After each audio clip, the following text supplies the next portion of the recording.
தந்தை மகன் தூயாவியாரின் பெயராலே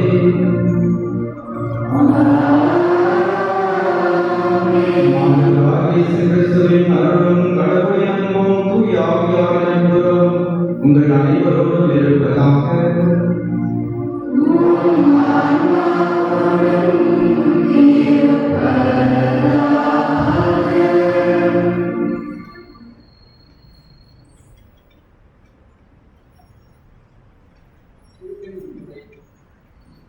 அன்பான இறைவர்களே, நம் பாதுகாவலராக உள்ள அந்தோனியாரின் 4ஆம் நாள் பெருவிழாவில் வந்துள்ளவர்களை அன்புடன் வரவேற்கிறோம். உலக புகழ்பெற்ற போதகராகவும் புதுமை செய்பவராகவும் நாம் போற்றும் புனித அந்தோனியார் ஆரம்பத்தில் ஒரு சாதாரண அமைதியான பிறவியாக வாழ்ந்து வந்தார். ஒருமுறை இத்தாலியின் கோவிலின் நகரில் நடந்த குருத்துவ பட்டமளிப்பு விழாவில் மறைவுரை பார்த்து யாரும் முன்வராத போது மேலதிகாரியின் கட்டளைக்கு கீழ்ப்படிந்து அந்தோனியார் மேலே ஏறினார். அவர்தான் புதிய ஆவியானவர் கொடுக்கின்றார். அவரது காட்சியும் ஆழமான உரிய அறிவும் நிறைவாக்கியின் கல்லறையும் அந்த கூடியிருந்த அனைவரையும் வியந்து ஆழ்த்தியது. அதுவரை மறைந்திருந்த ஒரு தாழ்வை அந்த உலகிற்கு வெளிச்சமாக இருந்தது. வார்த்தைகள் கேட்கட்டும், செயல்கள் தொடங்கட்டும் என்று வாழ்க்கை காட்டியவர். அவரது போதைகளின் அடிப்படை கடவுள் மனிதரை எவ்வளவு ஆழமாக நேசிக்கிறார் என்பதை உணர்த்துவதே ஆகும். இந்த திருப்பலியில் பங்கேற்கும் நாம் அந்தோனியாரை போல அன்றாட வாழ்வில் காட்சியை கிடைக்கிறோம். இறை வாழ்க்கையை ஆழமாக வாசித்து அதன்படி வாழவும் நம்முடைய சொற்களாலும் செயல்களாலும் சாட்சிகளாக வாழவும் தேவையான அருள் வளங்களை வேண்டி இந்த திருப்பலியில் பக்திகள் நம்பிக்கைகளுடன் பங்கேற்கிறோம். இதை இயேசுவில் அன்பார்ந்த சகோதர சகோதரிகளே, கோடிய புனித அந்தோனியாருடைய அன்பு சகோதரர்களே, திருவிழாவின் 4வது நாளில் நம்முடைய அழைப்பை ஏற்று வருகின்ற அருள் தந்தை போஸ்கோ பசிலர் அருள் தந்தை மரிய தந்தை அவர்களை குறிப்பாக இந்த திருப்பலி ஒன்று கூடிய இறை மக்களாகிய ஒவ்வொருவரையும் நமது ஆண்டவர் மீட்பருமான இயேசு கிறிஸ்துவின் பெயரால் அன்போடு வரவேற்கின்றேன். இன்றைய திருப்பலியில் துசின் வின்சி என்ற குழந்தையுடைய 7வது பிறந்த நாளில் இறைவன் இதுவரை செய்த நன்மைக்கு நலன்களுக்கு நன்றியாகும். இந்த குழந்தை அறிவிலும் ஞானத்திலும் ஒழுக்கத்திலும் விசுவாசத்திலும் கீழ்ப்படிலும் நல்ல பிள்ளையாக வர வேண்டும் என்று சிறப்பாக அந்த கருத்துக்காக கூறப்படுகிறது. செல்வநாதன் திருமதி வசந்தியுடைய குடும்பத்திற்கு இறைவன் செய்த எல்லா நன்மைகளுக்கு நன்றியாகும். பிள்ளைகள் அன்பு ராகேஷ் மற்றும் திவ்யா கல்வியின் ஒழுக்கத்திலும் இறை ஞானத்திலும் சிறந்து பிறந்தும் குடும்பத்தில் அனைவருக்கும் நல்ல உடல்நலம் இறை ஆசிரியரை குடும்பத் தலைவருக்கு நல்ல வேலை வாய்ப்பு கிடைக்கும். இன்றைய நாளில் இவ்வுலக வாழ்வை விட்டு சென்ற தாயர் சித்திரைக்கணி மேலும் வியாகப்பன் கணேசனுடைய ஆமா இறைவனின் நித்திய இடைப்பாடுடையமாறு ஜேபிஆர் கன்ஸ்ட்ரக்ஷனுடைய முன்னேற்றத்திற்காக தொழிலாளருடைய நலன் முன்னேற்றத்திற்காக ஜேபிஆர் குடும்ப முன்னேற்றத்திற்காக இதுவரை இறைவன் செய்த நன்மைகளுக்கு நன்றியாகவும் பிள்ளைகள் கல்வி அறிவு ஞான ஒழுக்கத்தில் சிறந்தவர்களும் நன்றி திருப்பலியாகவும் ஒப்புக் கொடுக்கப்படுகிறது. அனைத்து உத்தரிசனத்தில் வேதனைப்படும் ஆன்மாக்கள் இறைவனின் நித்திய இடைப்பாடுடையமாறு மேலும் மாசிலாத குழந்தைகள் இறைவனின் நித்திய இடைப்பாடுடையமாறு இந்த திருப்பலியானது ஒப்புக் கொடுக்கப்படுகிறது. இடத்துவாருடைய ரெஸ்டாரண்ட் மற்றும் தொழிலாளர்களை முன்னேற்றத்திற்காகவும் தொழிலாளருடைய நலன் வேண்டியும் இந்த திருப்பலியானது ஒப்புக் கொடுக்கப்படுகிறது. குழந்தை அன்பிய குடும்பங்களுக்கு இறைவன் இதுவரை செய்த நன்மைகளுக்கு நன்றியாகும். குழந்தை குடும்பங்களுடைய விண்ணப்பங்கள் நிறைவேறும். புனித அந்தோனியாரை போல குடும்பங்கள் இறை பக்தியை வளரும். உடல் உள்ள ஆன்மசுவம் கிடைக்கும். இந்த திருப்பலியானது ஒப்புக் கொடுக்கப்படுகிறது. இவரோடு இணைந்து இந்த திருப்பலியை பகிர்கின்ற நாம் அனைவரும் இறைவனிலிருந்து நாம் பெற்றுக்கொண்ட நன்மைகளுக்கு நன்றியாகும். நம்முடைய வேண்டுதல்களை நம்பிக்கையோடு கூடிய அந்தோனியாரை பரிந்துரை நாம் சிறப்பாக கூறுவோம்.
Peace away.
ஜெபிப்போமாக. இந்த திருவிழாவிற்காக இறைவா, புனித அந்தோனியாரை தலை சிறந்த போதகராகவும் எங்கள் தேவைகளை பரிந்து பேசுபவராகவும் உம் மக்களாகிய எங்களுக்கு வழங்கியுள்ளீரே. அதனால் அவரது உதவியால் நாங்கள் கிறிஸ்தவ வாழ்வின் நெறிகளை கடைபிடிக்கவும் எங்களுக்கு நேரிடும் இன்னல்களெல்லாம் உமது உதவியை கண்டுணரவும் அருள் புரிவீராக. உமோடு தூயாவிலே இறைவனாய் என்றென்றும் வாழ்த்து ஆட்சி செய்கிற ஆண்டவரும் உம் திருமகனாகிய இயேசு கிறிஸ்து வழியாக உம்மை மன்றாடுகின்றோம்.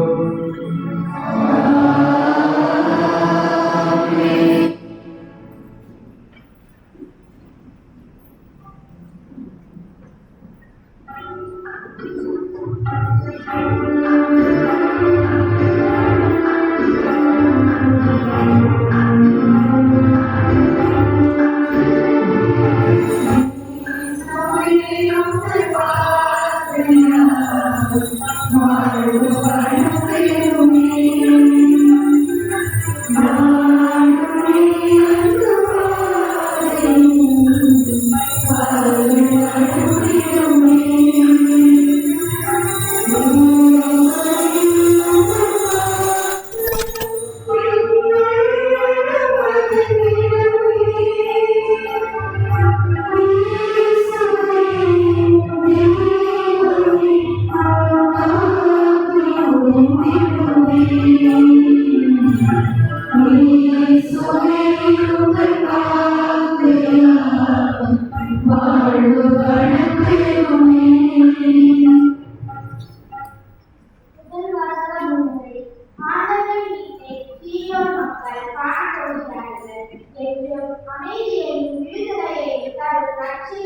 சாட்சிகள், தூதர்களின் பாதங்கள் மலைகளின் மேல் எவ்வளவு அழகாயிருக்கின்றன என்று மகிழ்ச்சியோடு விவரிப்போம்.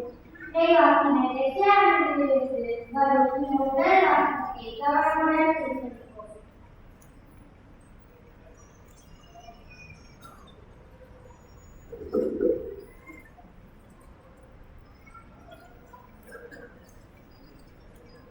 எசையா நூலிலிருந்து வாசகம். அதிகாரம் 52, அதிகாரங்கள் 7 முதல் 10 முடியும். நற்செய்தியை அறிவிக்கவும், நல்வாழ்வை பலப்படுத்தவும், நலம் தரும் செய்தியை உரைக்கவும், விடுதலையை பறைசாற்றவும், சீயோனை நோக்கி உன் கடவுள் அரசாளுகின்றார் என்று கூறவும், வருவோரின் பாதங்கள் மனிதர்கள் எத்தனை அழகாக இருக்கின்றன, இதோ உன் சாம காவலர் எழுப்புகின்றன. அவர்கள் அக்களுக்கு ஒருங்கே ஆரவாரம் செய்கின்றனர். ஆண்டவர் சீயோனுக்கு திரும்பி வருவதை அவர்கள் தன் கண்ணால் காண்பர். எருசலேமின் கால் இடங்களை ஒருங்கே ஆதரித்து பாருங்கள். ஆண்டவர் தம் மக்களுக்கு ஆறுதல் அளித்துள்ளார். எருசலேமுக்கு மீட்பு வழங்கியுள்ளார். பிற இனத்தார் அனைவரின் கண்களும் காண ஆண்டவர் தம் தூய தூய்மையை திறந்து காட்டியுள்ளார். மன்னோரின் எல்லைகள் யாவும் நம் கடவுள் மீட்பை காணும்.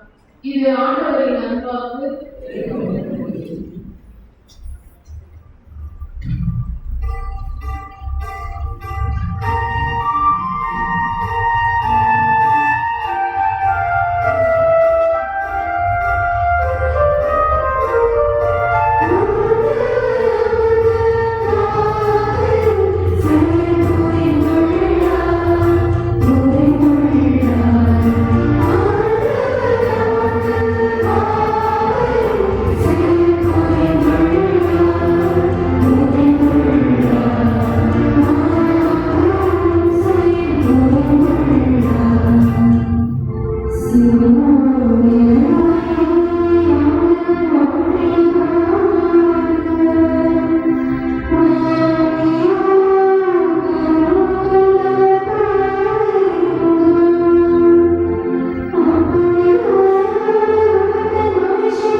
இரண்டாம் வாசகம் நூலே நாம் பெற்றுக்கொண்ட தெய்வீக அழைப்பிற்கு தகுந்த முறையில் ஆட்சியோடும் கனிவோடும் பொறுமையோடும் வாழ வேண்டும் என்றும் தூய ஆவியாளர்களையும் ஒருமைப்பாட்டை காத்துக்கொள்ள வேண்டும் என்றும் அறிவுறுத்தும் திருக்குறள் பவுல் எபேசருக்கு வேண்டிய திருமுகத்திற்கு செறிமடுப்போம்.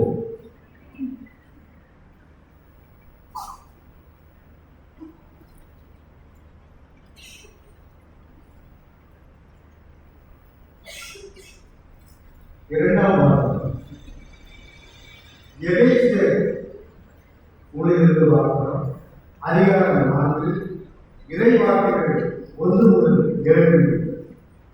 திருத்துதர் பவுல் எபேசியருக்கு எழுதிய திருமுகத்திலிருந்து வாசகம் அதிகாரம் 4 இறை வார்த்தைகள் 1 முதல் 7. ஆதலால் ஆண்டவர் பொருட்டு கைதியாக இருக்கும் நான் உங்களை கெஞ்சி கேட்கிறேன். நீங்கள் மேற்கொண்ட அழைப்புக்கு ஏற்பவாறு முழு மனத்தாட்சியோடு கனிவோடு பொறுமையோடு ஒருவரை ஒருவர் அன்புடன் தாங்கி அமைதியுடன் இணைந்து வாழ்ந்து தூய ஆவியை அருளும் ஒருமைப்பாட்டை காத்துக்கொள்ள முழு முயற்சி செய்யும். நீங்கள் ஒரே எதிர்நோக்கு கொண்டு வாழ அழைக்கப்பட்டிருக்கிறீர்கள். ஒரே எதிர்நோக்கு இருப்பது போல் உடலும் ஒன்று, தூய ஆவியும் ஒன்று. அவ்வாறே ஆண்டவர் ஒருவரே, நாம் கொண்டுள்ள நம்பிக்கை ஒன்று, திருமுழுக்கு ஒன்று, எல்லாருக்கும் கடவுளும் தந்தையுமானவர் ஒருவரே. அவர் எல்லோருக்கும் மேலானவர், எல்லா மூலமாகவும் செயலாற்றுவர், எல்லோருக்குள்ளும் இருப்பவர். கிறிஸ்து கொடுக்க விரும்பும் அழைப்புக்கு ஏற்ப நாம் ஒவ்வொருவருக்கும் அருள் அளிக்கப்பட்டுள்ளது. ஆண்டவரின் நல்வாழ்வு.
மார்க் எழுதிய செய்தி அதிகாரம் 4 இறைவசனங்கள் 1-9 வரை. அவர் மீண்டும் கடலோரத்தில் கற்பிக்கத் தொடங்கினார். மாபெரும் மக்கள் கூட்டம் அவரிடம் ஒன்று கூடியவர அவர் கடலில் நின்ற ஒரு படகில் ஏறி அமர்ந்தார். திரண்டிருந்த மக்கள் அனைவரும் கடற்கரையில் இருந்தனர். அவர் ஊமையின் வாயிலாக பலவற்றை அவர்களுக்கு கற்பித்தார். அவர் அவர்களுக்கு கற்பித்தது, இதோ கேளுங்கள், விதைப்பவர் ஒருவர் விதைக்கு சென்றார். அவர் விதைக்கும் பொழுது சில விதைகள் வழியோரமாய் விழுந்தன. பறவைகள் வந்து அவற்றை வெளியிட்டன. வேறு சில விதைகள் மிகுதியாக மண் இல்லாத பாறை பகுதியில் விழுந்தன. அங்கே மண் ஆழமாக இல்லாததால் அவை விரைவில் நுழைந்தன. ஆனால் கதிரவன் மேலிட அவை காய்ந்தது, வேறில்லாமல் கருவி போயின. மற்றும் சில விதைகள் முச்செடியிலேயே விழுந்தன. முச்செடிகள் வளர்ந்து அவற்றை நெருக்கிவிட்டவே அவை விளைச்சலை கொடுக்கவில்லை. ஆனால் சில விதைகள் நல்ல நேரத்தில் விழுந்தன. அவை விளைந்து வளர்ந்து சில 30 மடங்காகவும், சில 60 மடங்காகவும், சில 100 மடங்காகவும் விளைச்சலை கொடுத்தன. கேட்க செவி உள்ளவர்கள் கேட்கின்றோம்.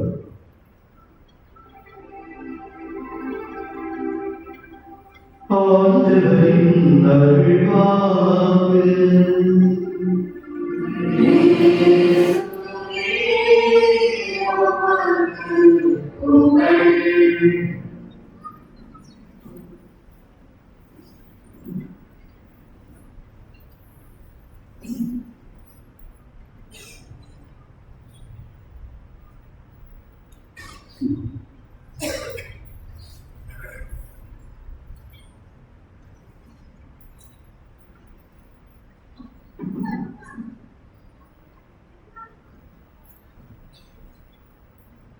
ஆண்டவரே இயேசுவே, அன்பார்ந்தவரே, புனித அந்தோனியாருடைய அன்பு பிள்ளைகளே, உங்கள் அனைவருக்கும் அன்பு கலந்த வாழ்த்துக்களையும் வணக்கங்களையும் வெளிக்காட்டுகிறேன். முதலிலே இந்த நவநாட்கள் பயிற்சிகளை அன்போடு அழைத்த உங்களுடைய பாசம் பங்கு தந்தைக்கும் இறை மக்களாகிய உங்களுக்கும் அன்பு கலந்த நன்றிகளை தெரிவித்துக் கொள்கிறோம். அன்பார்ந்த என்னுடைய பாதுகாவலருடைய திருநாளை நவநாள் எடுத்து சிறப்பித்து கொண்டாடி கொண்டிருக்கிறோம். இன்றைய நாளிலே நம்முடைய சிந்தனைக்காக தரப்பட்டிருக்கக்கூடிய தலைப்பு புனித அந்தோனியாருடைய முதல் மறைவுரை. புனித அந்தோனியார் முதல் மறைவுரை என்றால் அது அவர் துருத்துவ அருட்பொழிவு நிகழ்விலே நிகழ்த்திய மறைவுரை. அதற்கு முன்னதாக அவர் மறைவுரை ஆற்றிருக்கலாம் என்றாலும் கூட வெளி உலகுக்கு அவர் ஒரு சிறந்த மறை போதகர், மிகச்சிறந்த ஒரு போதகர் என்பது எல்லா மக்களுக்கும் தெரிய வந்தது அந்த நிகழ்வு மூலமாகத்தான். அன்பார்ந்தவர்களே, அந்தோனியார் மிகச்சிறந்த மறை போதகராக, மறை வல்லுநர், அறிஞராக திகழ்ந்தார் என்று சொன்னால் திடீரென்று வெளிப்பட்டிருக்கிறார். சீனாவிலே ஒரு மூங்கில் மரம் இருக்கிறோம். சீனாவில் வளரக்கூடிய மூங்கில் மரங்கள், அந்த செடி அடுத்த விதை பூமியிலே நடப்படுகிற பொழுது 4 ஆண்டுகளுக்கு எந்த ஒரு வளர்ச்சியும் இராது. ஆனால் 4 ஆண்டுகளுக்கு பிறகு 80 to 90 அடி வரை வளரும் என்று சொல்கிறார்கள். சொன்னால் அந்தோனியாரும் கூட தன்னை படிப்படியாக பொறுமையாக பக்குவப்படுத்தியிருப்பார். கடவுளுடைய வார்த்தை தியானிப்பதிலும் ஆழ்ந்து வாசிப்பதிலும் தன்னை ஈடுபட்டிருப்பார். அந்த தருணம் வந்தபோது மிகச்சிறந்த ஒரு மறைவுரை ஆற்றினார் என்று நான் சொல்கிறேன்.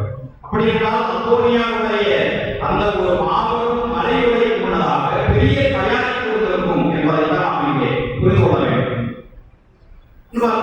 இறைவாக்கினர் எசேக்கியேல் புத்தகத்திலே 15வது அதிகாரம் 16வது இறைவார்த்தையை நாம் எடுத்துக்கொண்டோம் சொன்னால் அந்த புத்தகத்தை இவ்வாறு வாசிப்போம்.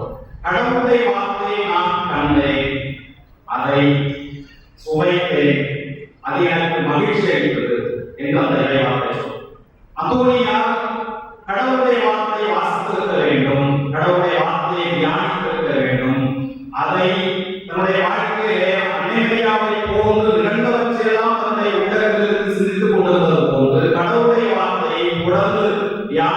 தியானித்து அது தன்னை முழுமையாக நிரப்பிக் கொள்ள அனுமதித்திருக்க வேண்டும். அதனால் தான் அவர் மிகச்சிறந்த ஒரு மறை பணியாளராக மாறினார் என்று நான் சொல்கிறேன். நண்பர்களே, முன்னுரையிலே அவர் எங்கே மறைவுரையாற்றினார் என்பதை பற்றி தெளிவாக நாம் வாசிக்க கேட்டோம். 1222ஆம் ஆண்டு பழைய இத்தாலியிலே அவர் இருந்த காலகட்டத்தில் குருத்துவ அருட்பொழிவு நடக்கிறது. அங்கே குருத்துவ அருட்பொழிவிலே மறைவை ஆற்ற வர வேண்டிய அருள்பணியாளர் வராமல் போகவே மடாதிபதி இவரை கேட்டுக்கொள்கிறார், நீங்கள் மறைவை ஆற்றுங்கள் என்று சொல்கிற பொழுது இவர் அதை ஏற்றுக்கொள்கிறார். ஆனால் இவர் மறைவை ஆற்றிய பிறகு கேட்ட மக்கள் எல்லாம் உயர்ந்து போனார்கள் என்றுதான் நாம் அறிந்து கொள்கிறோம் என்று சொன்னால் அந்தோனியார் முதலிலே தயங்கி இருக்க வேண்டும். இது பெரிய பணியாயிற்றே, கடவுளுடைய வார்த்தையை இவ்வளவு பெரிய மக்கள் கூட்டத்துக்கு முன்னாடி நான் எப்படி அறிவிக்க முடியும் என்று சற்று தயங்கி இருக்க வேண்டும். திருவிழியத்தை நாம் பார்க்கிறோம். உதாரணத்திற்கு விடுதலை பயணம் 4வது அதிகாரம் 10வது வார்த்தையிலே ஆண்டவராகிய கடவுள் மோசேயிடத்திலே உன்னை இஸ்ராயேல் மக்களை எகிப்திலிருந்து விடுவிப்பதற்காக அழைத்தேன் என்று சொல்கிற பொழுது இந்த மோசே என்ன சொல்றார்? நான் திக்குவாயனாயிற்றேன் என்று தயங்குகிறார். ஒருவேளை அந்தோனியாருக்கு கூட நான் இவ்வளவு பெரிய மக்கள் கூட்டத்திற்கு முன்பாக மறைவை எப்படி ஆற்றுவது என்று தயங்குகிறார். அதே போன்று இன்னொரு நிகழ்வு இருக்கிறது. நாம் இறைவாக்கினர் எரேமியா புத்தகம் 1வது அதிகாரம் 6வது இறைவாக்கிலே நாம் படிக்கிறோம். ஆண்டவராகிய கடவுள் இறைவாக்கினர் எரேமியாவை அழைக்கிற பொழுது அந்த 6வது இறைவாக்கிலே என்ன படிக்கிறோம்? நான் சிறுபிள்ளையாயிற்றேன், நான் இப்படி இறைவாக்கினர் அறிவிக்கிறோம் என்றும் கூட அந்தோனியார் அறிவிக்க வேண்டும். திருத்தூதர்களை ஆண்டவர் இயேசு கிறிஸ்து அழைக்கிற பொழுது நாங்கள் படிப்பை இல்லாதவர்களே, நாங்கள் எப்படி மனிதர்களை பிடிப்பவர்களாக என்று அவர்கள் அறிவிக்க வேண்டும். மத்திய 4வது அதிகாரம் 18லிருந்து 22 வரை இறைவாக்கிலே படித்துக் கொள்ளலாம். அப்படின்னா திருமுறையிலே பலரும் சாதாரண ஒரு மனிதராக இருக்கிறார்கள். மோசேயாக இருக்கலாம், இறைவாக்கினர் எரேமியாவாக இருக்கலாம், அதற்கடுத்து திருத்தூதர்களாக இருக்கலாம். இவர்களெல்லாம் சாதாரண மனிதர்கள். தொடக்கத்தை தயங்கினாலும் கூட கடவுள் அவர்களை அழைத்த உடனே அதற்கு மனமுடன் சம்மதிக்கிறார்கள் என்றால் அந்தோனியாரும் கூட ஒருவேளை தயங்க இருக்கலாம். ஆனால் ஆண்டவரை நம்பி ஒரு மாபெரும் பணியை செய்கிறார்.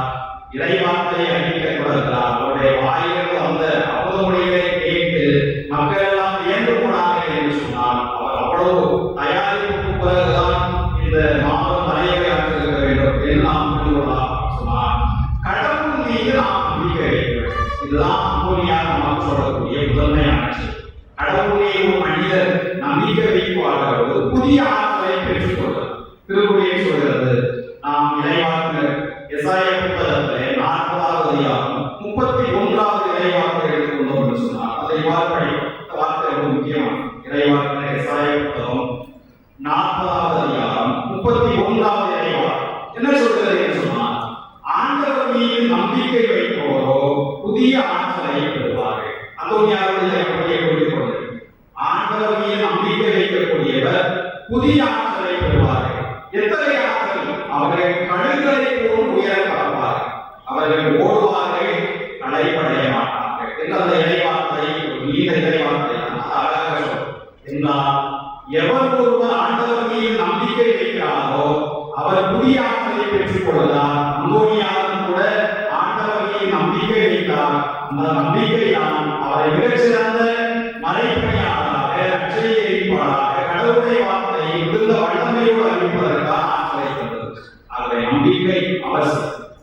இயேசுவிடத்திலே ஒருவர் வருவார். ஒரு தந்தை தன்னுடைய மகனை அழைத்துக் கொண்டு வருவார். நான் என்னுடைய மகனுக்கு படிப்பு நோய் இருக்கிறது, என்னுடைய மகனை உங்களுடைய சீடர்களிடத்திலே அழைத்து வந்தேன், அவர்களால் அவர்களுக்கு இருக்கக்கூடிய நோயை நீக்க வேண்டும் என்று கேட்கப்பட்டேன், அவர்களால் இயலவில்லை, உம்மால் இயலுமானால் இதை செய்யும் அப்படிங்கிற ஒரு இயேசு ஒரு வார்த்தையை சொல்வார். மத்தேயு 17வது அதிகாரத்திலே படிக்கலாம். இயலுமானால் கடவுளை நம்பிக்கை வைக்கக்கூடிய எல்லாருக்கும் இது இயலும் அப்படின்னு சொல்லி ஆண்டவர் இயேசு கிறிஸ்து அந்த மனிதர்களிடம் சிறுவனிடத்திலிருந்து பேயை ஓட்டுவார், அழகான முறையை அவர் பேசுவார் என்றால் யாரெல்லாம் நம்பிக்கை கொள்கிறார்களோ கடவுளை நம்பிக்கை வைப்பார்களோ அவர்களை புதிய ஆற்றலோடு கடவுள் அற்புதமான முறையை செயல்படுத்த தூண்டுவார் என்றால் அந்தோனியாரும் கடவுளை நம்பிக்கை வைத்தார். அதனால்தான் வல்லமைமிக்க போதனை அவர் மிகவும் அவசியம். இரண்டாவது நாம அங்கோனியா கற்றுக்கொள்ளலாம் என்று சொன்னார் கீழ்ப்படி. அங்கோனியா மடாதிபதி கேட்கிறார், இந்த நேரத்திலே மறைவை ஆற்ற வேண்டிய போதகர் வரவில்லை, நீ ஆற்றப்பட்டதோடு அவர் முடியாததை சொல்லியிருக்கலாம். ஆனால் அவர் என்ன செய்கிறார், தன்னுடைய தலைவர் ஒன்றை சொல்கிறார், ஆகவே நான் அதற்கு கீழ்ப்படுகிறேன். மறுவார்த்தை தான் கிடையாது, அவரிடத்திலே கேட்டிருக்கிறார், ஆகவே அதை நான் நிறைவேற்றுவேன், கீழ்ப்படுதலோடு வாழ்வேன். ஒரு குருவுக்கும் சரி ஒரு உறவைக்கும் சரி கீழ்ப்படுதல் என்ற பண்பு மிகவும் அவசியம். அங்கோனியா ஒரு பிரான்சிஸ்கன் சபை துறவி என்பதனால் கீழ்ப்படுதலோடு இருந்தால் அது அந்த முக்கியமான நிலைகளை வெளிப்பட்டதை பார்க்கிறோம். திருவள்ளியத்திலே பல ஆளுநர்கள் கீழ்ப்படுதலுக்கு மிகப்பெரிய எடுத்துக்காட்டாக இருந்திருக்கிறார்கள். அவர்கள் கீழ்ப்படுதலோடு நடந்ததுதான் கடவுள் அவர்களை எந்த அளவுக்கு ஆசீர்வதித்திருக்கிறார் என்று நாம் திருவள்ளியத்திலிருந்து புரிந்துள்ளோம். உதாரணத்துக்கு நம்பிக்கையுடைய தந்தை என்று நாம் அழைக்கக்கூடிய ஆபரம். இந்த ஆபரகத்திலே கடவுள் என்ன சொல்றார், நான் காட்டக்கூடிய இடத்திற்கு நீ போ. எந்த யாரு எந்த இடம் அங்கே எப்படி இருக்கும், எப்படிப்பட்ட மக்கள் இருப்பார்கள், என்ன மாதிரியான உணவு இருக்கும், எந்த மாதிரியான சூழ்நிலைகளும் எதுவுமே தெரியாது. என்றாலும் அவர் கடவுளை நம்பினார். கடவுளை நம்பி கடவுள் சுட்டிக்காட்டிய ஒரு நாட்டுக்கு புறப்பட்டு சென்றார் என்றால் அது மிகப்பெரிய சவால் தான். புதிய ஒரு இடத்துக்கு போறோம், சில ஆட்களை பார்ப்போம், நம்ம நம்முடைய ஊர்ல பார்ப்போம், சொந்த ஊருக்கு போகவே மாட்டாங்க. என்னதான் கோடியோடியா போட்டி கொடுத்தாலும் என்ன செய்ய மாட்டாங்க, சொந்த ஊரை விட்டு சொந்த இடத்துக்கு போக மாட்டாங்க. செத்தாக இந்த உடம்பு மண்ணுதான் புதையம் அப்படின்னு கூட மண்ணின் மீது பிடிப்பு நிறைய பேர், அது ரொம்ப முக்கியம் தான். என்றாலும் கூட கடவுள் ஆபிரகாமை அழைத்து புதிய இடத்துக்கு போ அப்படின்னு சொன்ன உடனே தனக்கு பிடித்தமான தான் வாழ்ந்த இடத்தை அப்படி பற்றி கொண்டிருக்கவில்லை. கடவுள் சொல்லி இருக்கிறார், நல்லதாகத்தான் சொல்லியிருப்பார், நல்லது நடக்கும் என்பதற்காகத்தான் சொல்லி இருக்கிறார் என்று கடவுளுடைய வார்த்தையை நாம் புறப்பட்டு போகிறார். இதனால் என்ன நடக்கிறது என்று சொன்னால் கடவுள் ஆபிரகாமை பெரிய தந்தையாக உயர்த்துகிறார், எல்லா மக்களுக்கும் அவரை தந்தையாக உயர்த்துகிறார் என்றால் அதற்கு அடிப்படை காரணம் அவருடைய புதிய பாட்டை அநேகமாவை பற்றி படிக்கிறோம். என்ன சொல்கிறார், ஆண்டவருடைய தூதர் எல்லாவற்றையும் சொல்கிற பொழுது முதல்ல அவர் கேள்வி கேட்கிறார், இது எங்கனமாகும், நான் பணியாயிற்று அவர் கேட்டுக்கொண்டே வருகிற பொழுது கடவுளால் இயலாத ஒன்றுமில்லை என்று சொல்கிற பொழுது மனிதனை கடைசியிலே சொல்கிறார், நான் ஆண்டவருடைய அடிமை, உங்களுடைய வார்த்தைப்படி எனக்கு நடக்கிறது என்று அநேகரியால் கீழ்ப்படித்தார் என்றுதான் நாம் படிக்கிறோம் என்றால் அநேகரியாவும் கீழ்ப்படித்தார். கடவுளுடைய தாயாக மாறுவது என்பது அவ்வளவு பெரிய சவால், எவ்வளவு பெரிய எதிர்ப்புகள்.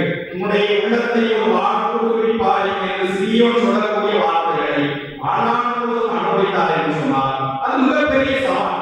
கடவுளுடைய வார்த்தையை கீழ்ப்படிவது கடவுளுடைய தாயாக இருப்பது சவால் என்றாலும் கூட அவர் கீழ்ப்படிதலோடு நடந்தார் என்றால் கடவுள் அன்னைமையாக உயர்த்துகிறார், கடவுளுடைய தாயாக உயர்த்துகிறார் என்றால் கீழ்ப்படிதலுக்கு அவ்வளவு உடனே இருக்கிறது.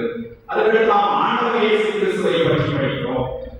பிலிப்பியருக்கு திருமுகத்திலே 2ஆம் அதிகாரம் 6-11 வார்த்தை, அந்த இறைவார்த்தை நாம் படித்து பார்க்கணும் சொன்னால் கடவுள் வழிகளை விளங்கிய அவர் நம்மை விடுதலையாக்கினார். அடிமை வழியை சாவை ஏற்கும் அளவுக்கு, அதுவும் சிலுவை சாவை ஏற்கும் அளவுக்கு தன்னையே கீழ்ப்படுத்திக் கொண்டார், தாழ்த்திக் கொண்டார். அதுக்கடுத்து வார்த்தை 2ஆம் வார்த்தை வரும், ஆகவே கடவுள் அவரை மிகவும் உயர்த்தி எப்பதற்கு மேலான பெயரை அவர் தருகிறார் என்றால் ஆண்டவர் கடவுளாக இருந்தாலும் கூட அவர் அடிமையை போன்று சிலுவை சாவை ஏற்றுக்கொண்டார், கீழ்ப்படிதலோடு நடந்தார்.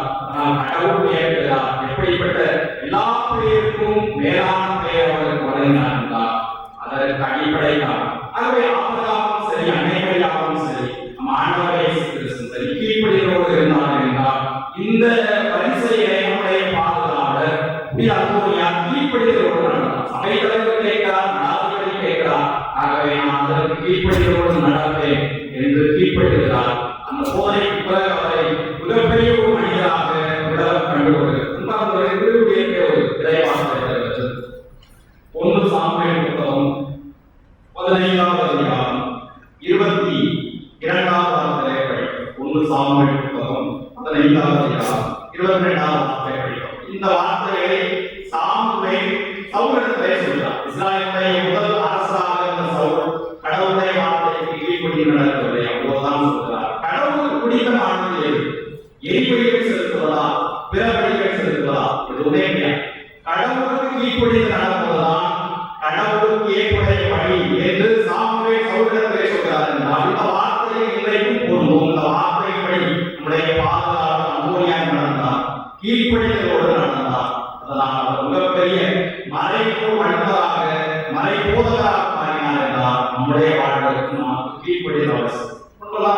செய்வோம், ஒரு விழுப்பு எழுதுறது எப்படி எழுதுவோம்?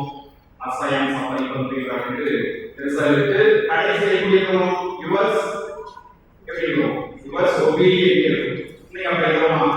ஒபீடியன்ட் முன்னாடி போறவா பின்னாடி போறவா அப்படின்னு போறோம். நிறைய விஷயம் யுவர்ஸ் வே இப்படி அப்படின்னு. ஆனால் ஒரு மனிதர் கீழ்ப்படிதலோடு இருக்கிற பொழுது என்ன நடக்கிறது? நான் என்னுடைய ஆசிரியருக்கு கீழ்ப்படி நடப்பேன், நான் என்னுடைய பெற்றோருக்கு கீழ்ப்படி நடப்பேன் என்று என்றைக்கு ஒரு மனிதர் ஒரு பிள்ளை கீழ்ப்படி நடக்கிறதோ அன்றைக்கு அந்த குழந்தை பெரிய குழந்தையாக மாறியது. அது முன்மாதிரியான குழந்தையாக இருந்தது. இதை கீழ்ப்படிதல் கிடையாது. ஆனால் பெற்றோர் சொல்லக்கூடிய வார்த்தைகளை பிள்ளைகள் கேட்பதில்லை. இக்காலத்திலே பிள்ளைகள் பெற்றோருக்கு தலைவலியாக மாறுகிறார்கள் என்றால் கீழ்ப்படிதல் என்பது முன்னைக்கும் நாம் கொண்டு போகக்கூடிய ஒரு பண்பாடு. ஆகவே நம்பிக்கை தேவை. இந்த நம்பிக்கை அங்கோனியாக என்பது கீழ்ப்படிதல் தேவை. கீழ்ப்படிதல் அங்கோனியாக என்பது. மூன்றாவதாக வாய்ப்பை பயன்படுத்திக் கொள்ள வேண்டும். வாழ்க்கையில் நிறைய நேரங்களில் நல்ல வாய்ப்புகள் சரியாக அமையாது. நாம் திருவிழியத்தை படிக்கலாம். திருவழிபாட்டு புத்தகம் 3வது அதிகாரம் 20வது வாரம். திருவழிபாட்டு நூலிலே 3வது அதிகாரம் 20வது வாரம். நம்முடைய வீடுகளெல்லாம் அந்த படம் பொறிக்கப்பட்டிருக்கும். இறைவார்த்தை பொறிக்கப்பட்டிருக்கும். என்ன வார்த்தை? நான் உன்னுடைய வீட்டு கதவு முன்பாக உன்னுடைய கதவை கட்டி கொண்டிருக்கிறேன். யாரெல்லாம் கதவை திறந்து என்னை உள்ளே வரவேற்கிறார்களோ அவர்களோடு நான் விருந்து கொண்டு வருகிறேன் என்று அந்த இறைவார்த்தை சொல்லுகிறார். எவர் கடவுள் கொடுக்கக்கூடிய வாய்ப்பை அல்லது கடவுள் தன்னை தேடி வருகிறாரோ அதை தக்க விதத்தை பயன்படுத்திக் கொள்கிறாரோ கடவுள் அவரை உயர்த்தார். அப்ப அங்கோனியாருக்கு மறைமுறை ஆற்ற வேண்டும் என்ற ஒரு வாய்ப்பு கிடைக்கிற போது அதை விட்டுவிடவில்லை. அப்படின்னு விட்டுவிடவில்லை. அங்கோனியா அந்த வாய்ப்பை பயன்படுத்திக் கொண்டார் என்று சொன்னார். இன்னைக்கு நமக்கு உண்டான வாய்ப்புகள் எவ்வளவு கிடைக்கின்றன. நாம் நல்லா இருக்கணும், உயர்ந்த இடத்தை அடைய வேண்டும், உயர்ந்த லட்சியங்களை அடைய வேண்டும் என்பதற்காக வாய்ப்பு கொடுக்கப்பட்டுக் கொண்டே இருக்கிறது. ஆனால் நாம் என்ன செய்யணும்? பெரும்பாலான நேரங்களில் உதவி கொடுக்கிறோம். அந்தோனியா தனக்கு ஒரு வாய்ப்பு கிடைத்தது என்று சொன்னால் அந்த வாய்ப்பை சிறப்பாக பயன்படுத்திக் கொண்டார். அன்பார்ந்தவர்களே, சபையுடையாளர் புத்தகத்திலே 9வது அதிகாரம், சபையுடையாளர் புத்தகத்திலே 9வது அதிகாரம் 11வது வார்த்தை சொல்கிறது. என்ன வார்த்தை சொன்னால், எவருக்கும் வேலையும் வாய்ப்பும் செம்மையாக அமைய வேண்டும் அப்படின்னு ஒரு வார்த்தை. அப்போ வாய்ப்பு ஒவ்வொருவருக்கும் தக்க காலத்தை அமைகிறது என்றால் அந்தோனியாவுக்கு வாய்ப்பு கிடைக்கிறது. அதை திறம்பட பயன்படுத்திக் கொண்டார் என்றால் இது அந்தோனியாவுடைய வாழ்க்கையில் நாம் கற்றுக்கொள்ள வேண்டியதாக இருக்கிறது. ஆகவே நம்பிக்கை, கீழ்ப்படிதல், கடவுள் நமக்கு கொடுக்கக்கூடிய வாய்ப்புகளை திறம்பட பயன்படுத்திக் கொள்வோம். இந்த 3 பண்புகளை நாம் நம்முடைய வாழ்க்கையை கடைபிடித்தோம் என்று சொன்னால் அந்தோனியாவும் சரி, ஆண்டவரும் சரி, நமக்கு எல்லா விதமான ஆசைகளையும் தருவோம். அத்தகைய வளர்த்தற்காக திருப்பதியிலே நாம் நம்பிக்கையோடு நன்றாக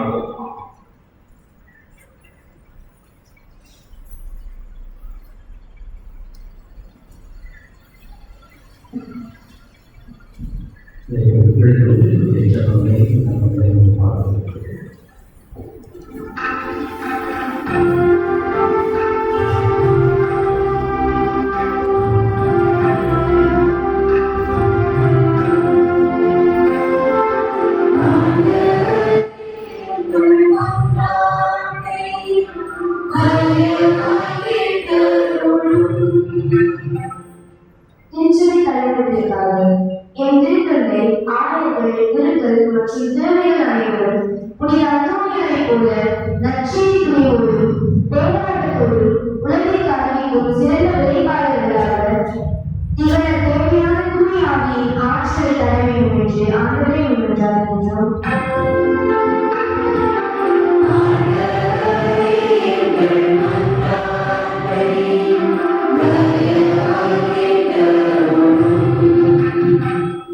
இறைவார்த்தையை கேட்கும் மக்களுக்காக இன்றைய நற்செய்திக்கு இணங்க உன் வார்த்தையை கேட்டு இறைமக்களாகிய நாங்கள் வலியுறமாகவோ பாரம்பரியமாகவோ முற்புதலாகவோ இல்லாமல் உமது வார்த்தையை ஏற்று 30, 60, 100 மடங்காக பலன் தரும் நல்ல இடமாக மாற வேண்டும் என்று ஆண்டவரே மன்றாடுகிறோம்.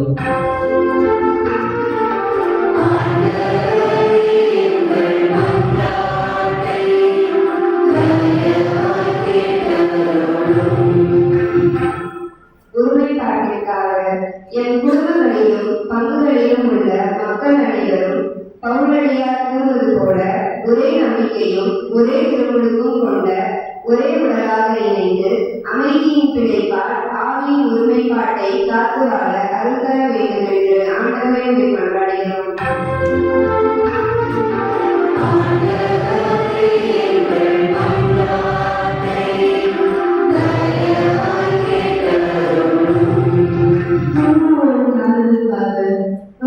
நோய் மனக்கவலை போன்றவற்றாய் வாழும் மக்கள் அனைவரும் மீட்பின் நற்செய்தியாய் ஆறுதல் பெறவும் இந்த அந்தோனியாரின் பயனுள்ள பிறந்தையாய் தங்களின் தேவைகளை இறைவனின் விடுதலை கண்டடையவும் வேண்டும் என்று ஆண்டவரை மன்றாடுகின்றோம்.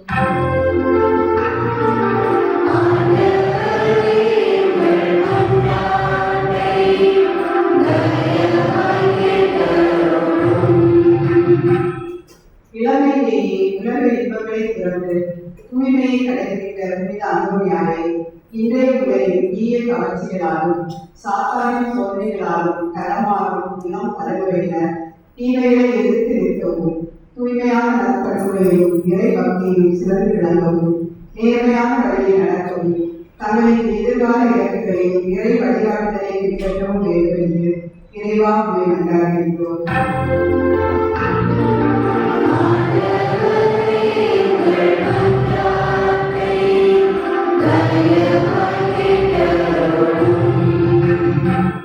வழியும் உண்மையும் வாழும் நானே என்று புரிந்த என் அன்பு தெய்வமே, உமது உடலையும் உள்ளத்தையும் மாசற்ற பலியாக இறைவனுக்கு அர்ப்பணித்து தூய்மை ஒளிவிளக்காக திகழ்கிறேன். உமது தூய நாடினால் நற்செய்தியை அறிவித்து கைகால இதயங்களையும் உருளச் செய்கிறேன். நாங்களும் இறை வார்த்தையை தினமும் வாசித்து தியானிக்கிறோம். எங்கள் வார்த்தைகளால் பிறரை காயப்படுத்தாமல் அன்பையும் சமாதானத்தை விதைக்கவும் அருள்வேலி இறைவா உம்மை மன்றாடுகிறோம்.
What?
அன்புக்குரியவர்களே, உங்களுடையதும் என்னுடைய மாணவர்களை எல்லாம் அந்த தந்தையாக அவருக்கு ஏற்றதாக இருக்கும்படியும் மன்றாடுங்கள்.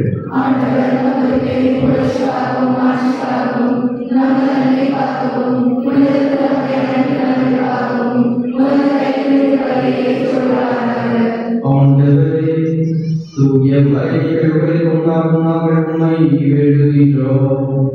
உமது ஆட்சியை பரவிட புனித அந்தோனியாரை இடையாக ஒளிவித்தது போல தூய ஆவியாருடைய நம்பிக்கையை வழியாக எங்களை நிரப்புகிறார்கள். இயலாமவராகிய கிறிஸ்து வழியாக உம்மை மன்றாடுகின்றோம்.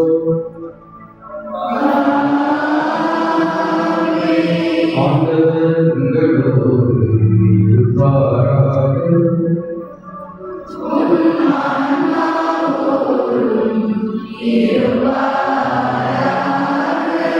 உங்களை மீதே எழுப்புங்கள்.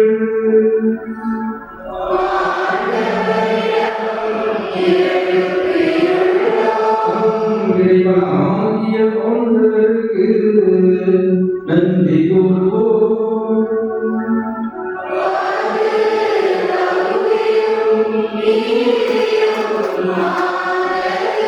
ஆண்டவரே, தூயவரான தந்தையே, இன்றுமுள்ள இல்லாத இறைவா, இயலாண்டவராகிய கிறிஸ்து வழியாக என் ஆண்டவரிடத்தில் நாங்கள் உமக்கு செலுத்துவது மெய்யாகவே தகுதியும் நீதியும் ஆகும்.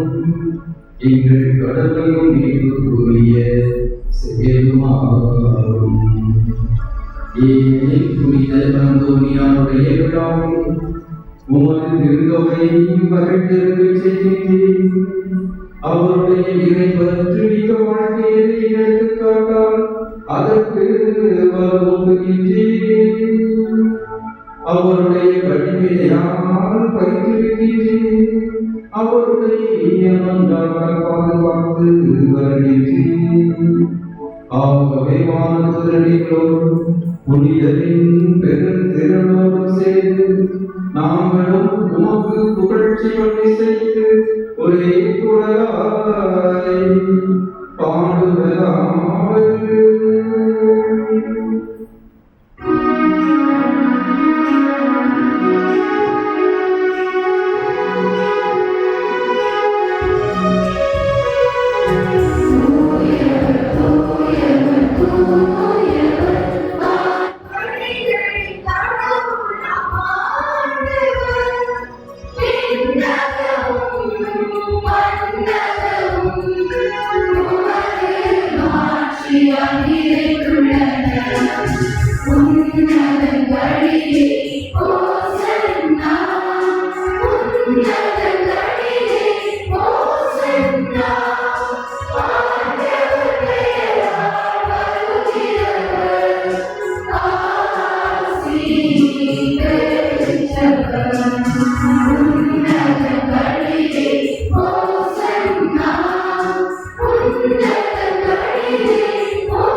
அதை பெற்று தம் சீடர்களுக்கு அவர் கொடுத்து கூறியதாவது: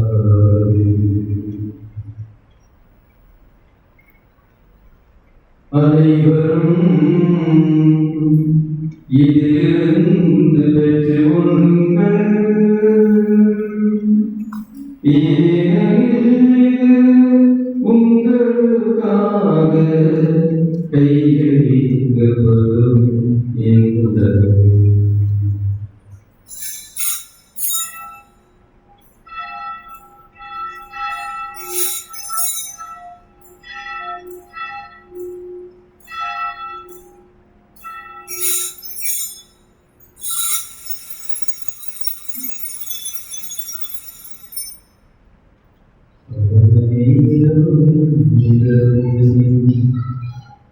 உயர்த்தியெழுந்து மீண்டும் உமக்கு நன்றி செலுத்தி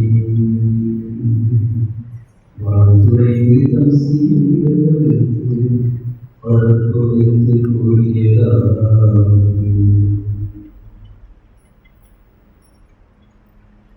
அனைவரும் இதிலிருந்து பெற்று உண்ணுங்கள் கருங்கள் ஏனெனில் புதிய நிலையான உடன்படிக்கைக்கு உரிய எங்களது கிண்ணம் இது பாவ மன்னிப்புக்கென்று உங்களுக்காகவும் பலருக்காகவும் சிந்தப்படும் இதை என் நினைவாக செய்யுங்கள்.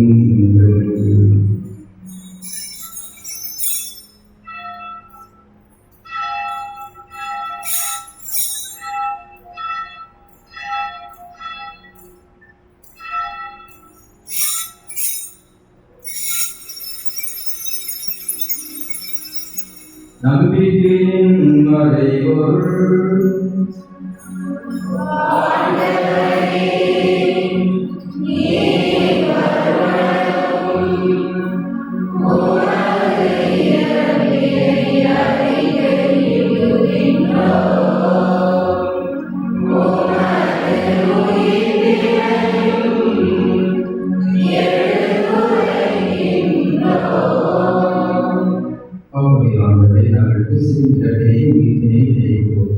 வாழ்வதையும் அப்பத்தையும் மீன்படையும் இருந்தையும் உமக்கு ஒப்புக் கொடுக்கின்றோம்.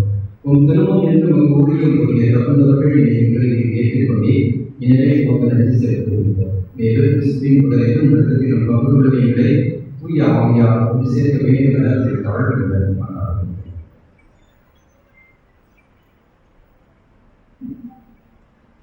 ஆண்டவரை உலகிற்கு பரப்பியிருக்கக்கூடிய அவையை நினைவு கொண்டிடம் எங்களது தந்தையோ எங்களுடைய மறைவாக அறிவாளர்கள் எல்லா திருநிலையினர் ஆகியோரோடு உமது திருவை அன்பில் விரைவர செய்திருந்தோம்.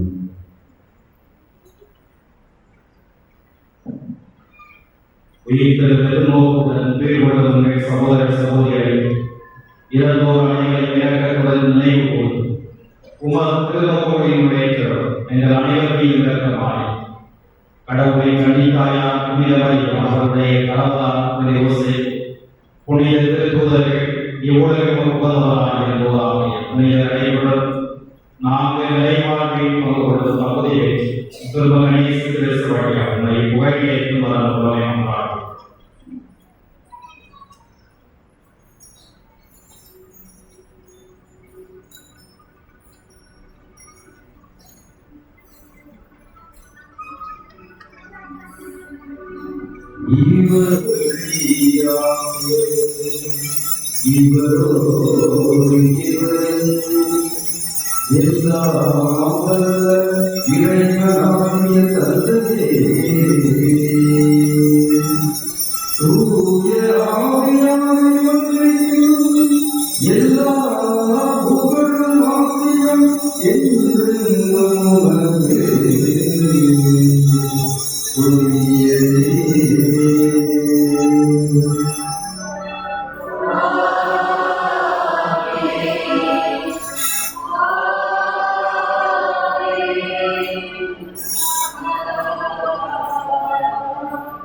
உதவியாக பாவத்தில் இருந்து கொடுக்கப்பட்டது யாவது கலக்கும் மீறி அறமாயிருப்போமாக நாங்கள் எதிர்நோக்கி காக்கும் இணைப்பராக இயேசு கிறிஸ்துவை பற்றி பார்க்குமாறு இருக்கிறோம்.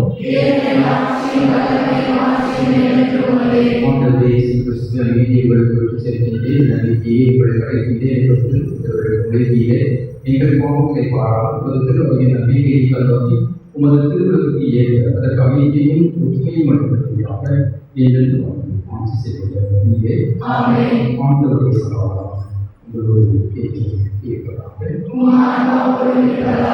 ஒருவரோடு சமாதானம்.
அதேபோல் இன்று திருப்பணி சிறப்பித்த கத்தோலிக்க நற்செய்தி குழுவினர், மறைக்கல்வி பூக்கள் மற்றும் குழந்தை சார்பிய குடும்பத்தினர் அனைவருக்கும் பாராட்டு நன்றியும்.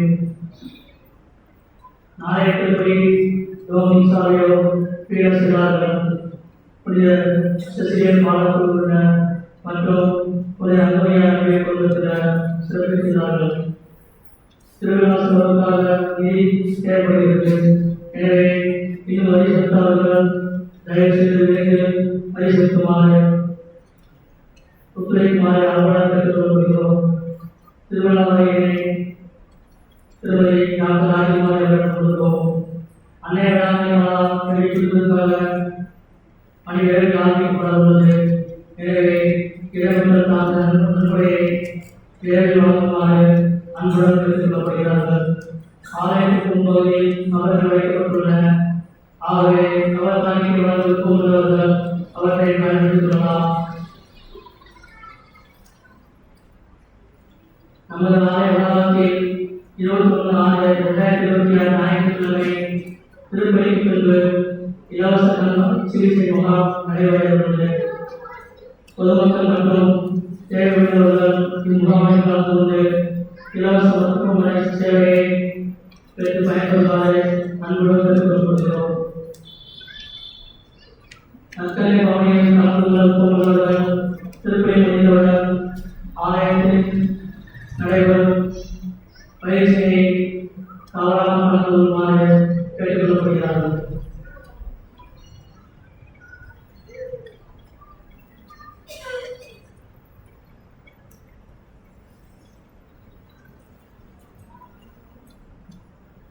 அன்பார்ந்தவர்களே, இன்று தூய்மை வெள்ளம் புனித அந்தோனியாரின் 4ஆம் நாள் திருவிழாவை நாம் சிறப்பித்துக் கொண்டிருக்கிறோம். இன்றைய 4ஆம் நாள் திருப்பலியை தலைமையேற்று நடத்தி தந்தவர்கள் அருட்தந்தை பி. போஸ்கோ ரசிகர் அவர்கள். நமது மறைமாவட்ட ஆசி பள்ளிகளின் கண்காணிப்பாளராக பணியாற்றிக் கொண்டிருக்கின்றார்கள். அவர்கள் இதற்கு முன்பாக கல்வியியல் கல்லூரிகளுக்கு செயலராக இருந்து மிகப்பெரிய அளப்பரிய பணிகளை ஆற்றியிருக்கின்றார்கள். பல்வேறு பங்குகளிலும் தனது முத்திரையை வைத்திருக்கின்றார்கள். இன்றைய நாளில் வந்திருந்து நமக்காக கிடைத்து இந்த திருப்பலியை நிறைவேற்றி தந்திருக்கின்றார்கள். அருட்தந்தை போஸ்கோ ரசிகர் அவர்களுக்கு பங்குத்தந்தை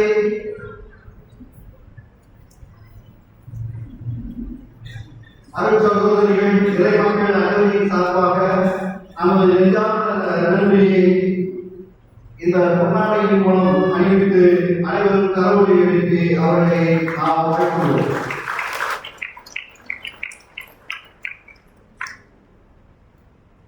இன்றைய மறைவுரை புனித அந்தோனியாரின் முதல் மறைவுரை எப்படி இருக்கும் என்று கற்பனை செய்பவர்களுக்கு அவருடைய தயாரிப்பு என்ன, இறைவனுடைய அருள் அவருக்கு எப்படி கிடைத்தது, அவர் கீழ்ப்பிடித்து எப்படி நடந்தார், தனக்கு கொடுக்கப்பட்ட அந்த வாய்ப்பை பயன்படுத்தி வாழ்க்கையை எவ்வாறு அவர் தனது புனித வாழ்வில் சிறந்து விளங்கினார் என்பதை ஆணித்தரமாக எடுத்துரைத்தார்கள். அருட்தந்தை அந்தோனியார் அவர்கள் ஆயரின் செயலாளராக இருந்து தற்போது ஆயரிடத்தில் இருக்கின்றார்கள். அருட்தந்தை அந்தோனியார் அவர்களின் மறைவுரை நமக்கு நெஞ்சத்தில் ஓர் நீங்கா நினைவாக இருக்கும் அளவுக்கு அது சிறந்திருந்தது. எனவே தந்தை அவர்களை நமது பங்கு தந்தை சகோதரிகள் இறைமக்கள் அனைவரின் சார்பாக இந்த பொன்னாடியை போட்டி நாம் மகிழ்விப்போம்.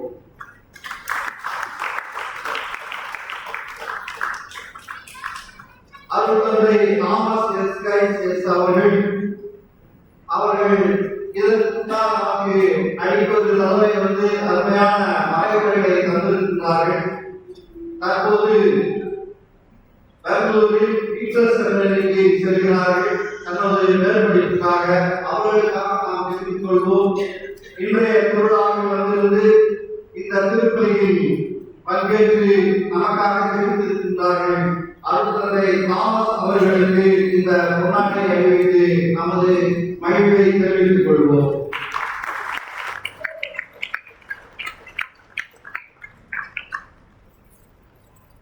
இன்றைய திருப்பலியானது இந்த 4ஆம் நாள் விழாவை புனித குழந்தை இயேசு அன்பியம் கத்தோலிக்க நற்செய்தி குழு அறிக்கை குழுக்கள் அனைவரும் இணைந்து சிறப்பாக செய்திருந்தார்கள்.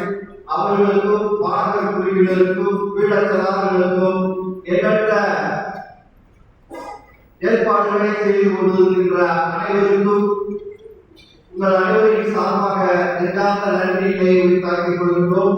அடுத்து நமது பங்கு தந்தை அவர்கள் தினந்தோறும் எவ்வாறு இருக்க வேண்டும் என்பதை மிகவும் நேர்த்தியாக என்னென்ன செய்ய வேண்டும் என்பதற்கு எடுத்துக்காட்டாக என்மேலும் அழகூட்டி கொண்டிருக்கிறார்கள் ஒவ்வொரு நாளும். அத்தகைய நமது பங்கு தந்தை அவர்களுக்கு இந்த பொன்னாடையை அறிவித்து நாம் அனைவரும் கரவொலி எழுப்பி மகிழ்வோம்.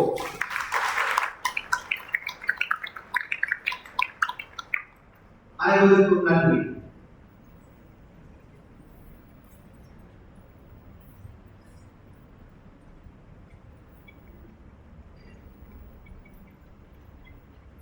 எல்லா புகழும் உலகின் ஒரே தெய்வமான ஆண்டவராகிய இயேசு கிறிஸ்து ஒருவருக்கு புனித அந்தோனியாரை எங்களுக்காக வேண்டிக்கொள்கிறோம். அன்பார்ந்தவர்களே, நேற்றைய மறைமுறையின் கேள்விகளும் பதில்களும் புனித அந்தோனியாரின் புனித வாழ்வின் வெளிப்பாடு எது? குழந்தை இயேசுவை இதயத்திலும் கையிலும் ஏந்தியது. இரண்டாவது கேள்வி, கடவுளுடைய பார்வையில் மனிதர்கள் என்பவர்கள் யார்? பதில், பாவிகள், பலவீனமானவர்கள். மூன்றாவது கேள்வி, இயேசு கிறிஸ்து நமக்கு விட்டு சென்ற மாபெரும் கொடை எது? நற்கருணை. அன்பார்ந்தவர்களே, நடுவர்களின் முடிவே இறுதியானது.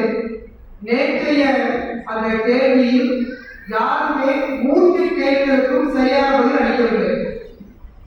2 கேள்விகளுக்கு சரியான பதில் அளிக்கவில்லைகள். ஆகவே அதை குழுக்களில் போட்டு கொண்டு எழுதியோம். சரியான பதில் எழுதியவர்கள் 2 கேள்விகளுக்கு சரியான பதில் எழுதியவர்கள் திரு மைக்கேல் சகாயமாதா அன்பியம், ஏஞ்சல் லூகா அன்பியம், திருமதி லூகா அனிகா அசோனியா அன்பியம், திருமதி கேத்ரின் தேஸ் கபியர் அன்பியம், ஜெனிலியா செசிலியா பாடகர் குழு, திருமதி சின்னராணி குழந்தையேசு அன்பியம், திருமதி குழந்தை கிரேஸ் அந்தோனியா அன்பியம், அலோகா சகாயமாதா அன்பியம், திருமதி டெய்லி ஷரோனி டிஎம்ஏ இல்லம், லோவினா அபிமலக் டிஎம்ஏ இல்லம், டிபா டிஎம்ஏ இல்லம், திருமதி ஜோஸ்பின் மேரி தங்கம் குழந்தையேசு அன்பியம், ஆண்டோ ஜே நீங்கா சகாயமாதா அன்பியம், ஜோஸ்லின் மேரி துன்போஸ்கோ அன்பியம், திருமதி குணஸ்ரீ துன்போஸ்கோ அன்பியம், திருமதி சசிகலா துன்போஸ்கோ அன்பியம், திருமதி மேரி அனிதா குமாரி துன்போஸ்கோ அன்பியம், திருமதி செல்வராணி துன்போஸ்கோ அன்பியம், திருமதி ஜெனிஃபா லூகா அன்பியம், திருமதி ஜஸ்டினா லூகா அன்பியம், திருமதி ஜெஸ்ஸி ஜியோ துன்போஸ்கோ அன்பியம், திருமதி ரீனா துன்போஸ்கோ அன்பியம், ஜோனி செசிலியா பாடகர் குழு, திருமதி லாசர் அந்தோனியா அன்பியம், திருமதி லதா பிட்டா சகாயமாதா அன்பியம், திரு ஏபி வில்சன் சகாயமாதா அன்பியம். வாழ்த்துக்களும் பாராட்டுகளும். இப்பொழுது தந்தை அவர்களை 3 பேரை தேர்ந்தெடுக்க அன்போடு அழைக்கின்றோம்.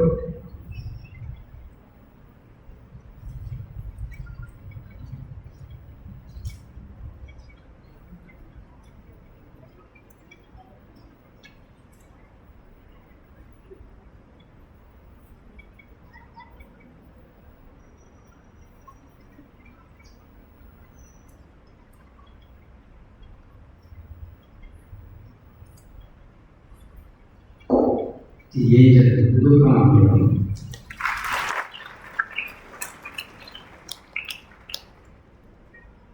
ஜோஸ்பின் மேரி தங்கம் குழந்தையேசு அன்பியம்,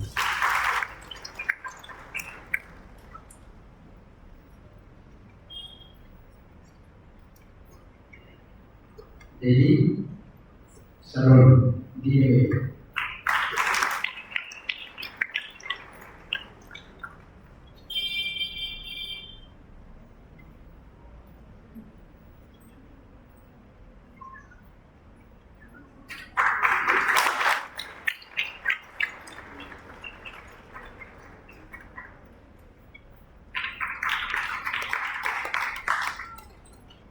இன்றைய கேள்விகள்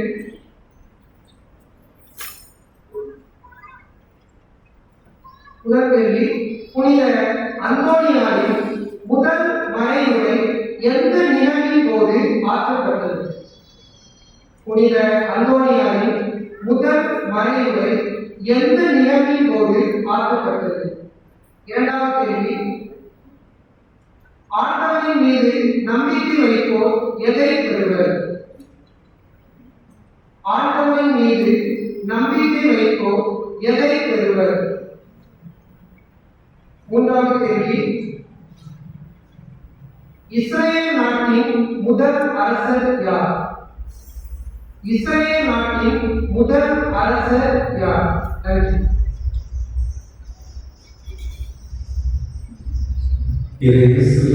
நன்றி. இந்த 4வது நவநாள் திருப்பலி மிக சிறப்பாக நடைபெறுவதற்கு இறைவனுடைய ஒத்துழைப்பு, குறிப்பாக இந்த நாளில் வருகிறதற்கு அனைத்து தந்தைகளுக்கும் இந்த நன்றியை குறித்தாய்ப்படுகிறேன். நாளைய தினம் மிக முக்கியமான ஒரு நாள். நாளைய தினம் செவ்வாய்க்கிழமை புனித அந்தோனியாருக்கு அனுசரிக்கக்கூடிய நாள். எனவே நம்முடைய பங்கில் நாம் புனித அந்தோனியாருடைய திருவுருவ பவனியை நாம் எடுத்து செல்கிறோம். எனவே இறைமக்கள் சரியாக 6 மணிக்கு என்னுடைய ஆலயத்தில் வருமாறு அன்போடு வைத்திருக்கிறேன்.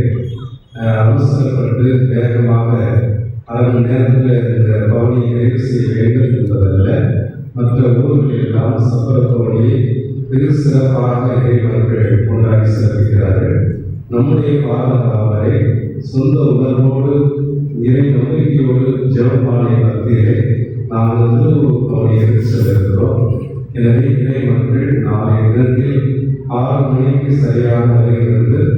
7 மணிக்குள் இந்த சபர கோணி நிறைவடையும். 7 மணிக்கு திருப்பலி ஆரம்பமாகும். எனவே இறை மக்கள் அவசரப்பட்டு விரைவாக வந்து சேர வேண்டுவதில்லை, பக்தி உணர்வோடு ஒவ்வொரு 10 மணிக்கு நாம் சிறப்பான கருத்துக்களை கொடுத்து திரு அந்தோனியாருடைய பாடல்களை பாடி நாம் இந்த 1 மணி நேரமாக அந்த பவனியை பங்கேற்கிறோம். எனவே இறை மக்கள் நம்முடைய பங்கு விழா என்ற உணர்வோடு சிறப்பாக இந்த நாளை சிறப்பிக்க நாளைய தினத்தில் இறை மக்கள் இந்த நிகழ்வில் பங்கேற்று அதன் பிறகு திருப்பலி பங்கேற்குமாறு அனைவரையும் அன்போடு வேண்டுகிறேன். அனைவரிடத்திற்கு இறைவனுக்கு நாம் நன்றி கூறுவோம்.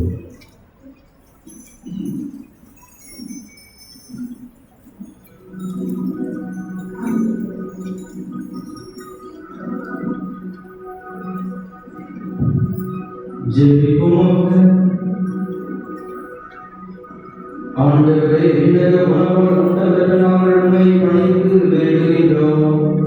புனித அந்தோனியாரின் படிப்பினைகளை கடைபிடித்து நாங்கள் பெற்றுக்கொண்ட கொடைகளுக்காக என்றும் நன்றி உள்ளவர்களாய் இருப்போமாக.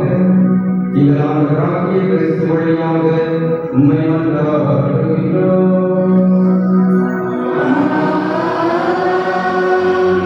ஆண்டவர்களோடு இருப்பாராக.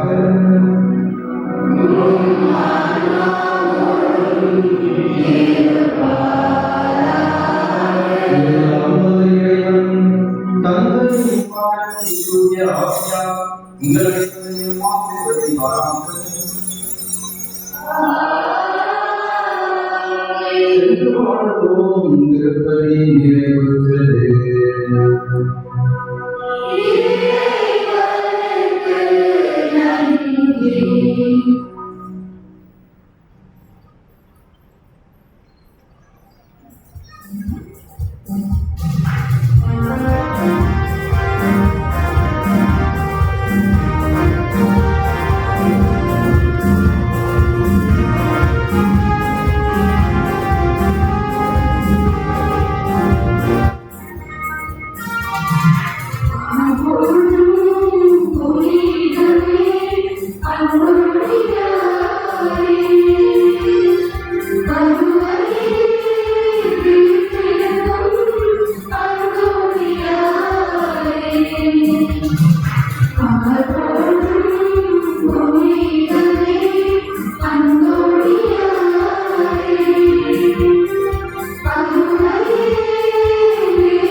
இயேசுவின் மதுரமான திருவிழமே தியாகி மாதத்து திருவிழமே எங்கள் குடும்பங்களை பாராட்டி சுத்திப்படை எங்கள் பள்ளி பாராட்டி அருளியானே எங்கள் மறைவாழ்வு பாராட்டி சொல்லியானே